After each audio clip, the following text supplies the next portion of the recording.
ସୀମାନ୍ତରେ ବାଘ ଛାଲ ଜବତ, 3 ଚୋରାଚାଲାଣକାରୀ ଗିରଫ।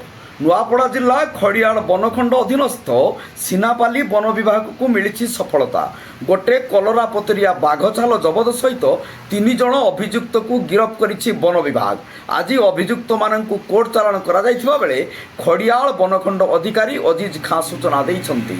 ଖବର ମୁତାବକ ଛତିଶଗଡ଼ ସୀମାନ୍ତ ନୂଆପଡ଼ା ଜିଲ୍ଲା ସିନାପାଲି ବନାଞ୍ଚଳ ଅଞ୍ଚଳରେ ଦିନକୁ ଦିନ ବେଆଇନ ବନ୍ୟଜନ୍ତୁ ଶିକାର କରି କଲରପତରିଆ ବାଘ ଛାଲ ବେପାର ବୃଦ୍ଧି ପାଇବାରେ ଲାଗିଛି।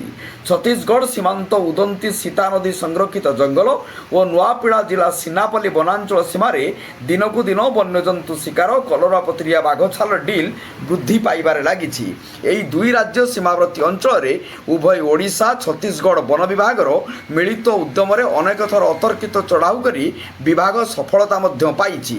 ଆଜି ଏହି କ୍ରମରେ ଛତିଶଗଡ଼ ରାଜ୍ୟ ଉଦନ୍ତୀ ସୀତା ନଦୀ ଟାଇଗର ପ୍ରୋଜେକ୍ଟ ଓ ନୂଆପଡ଼ା ଜିଲ୍ଲା ଖଡ଼ିଆଳ ବନଖଣ୍ଡ ସିନାପଲ ବିଭାଗର ମିଳିତ ଚଢ଼ାଉ ବେଳେ 3 ଜଣ ଅଭିଯୁକ୍ତକୁ ଗିରଫ କରିବା ସହିତ ବାଘ ଛାଲ 3 ଗୋଟି ମୋବାଇଲ ଜବତ କରିବାରେ ସଫଳ ହୋଇଛି ସିନାପାଲି ବନ ବିଭାଗ।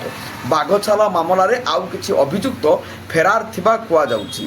ଆଜି ଗିରଫ ହୋଇଥିବା ଅଭିଯୁକ୍ତମାନେ ହେଲେ ନୂଆପଡ଼ା ଜିଲ୍ଲା ସିନାପାଲି ଅଞ୍ଚଳର ବୋଲି ଜଣାପଡ଼ିଛି। ଅଭିଯୁକ୍ତମାନେ ହେଲେ କୁଳିଆପଥର ଗ୍ରାମର କିଶୋର ଷଣ୍ଢ, କାନ୍ଦୁଲୁକୁନା ଗାଁର ଲକ୍ଷ୍ମୀ ମାଝୀ, ଖରତ ଛାତ୍ରିଆ ବୋଲି ଜଣାପଡ଼ିଛି।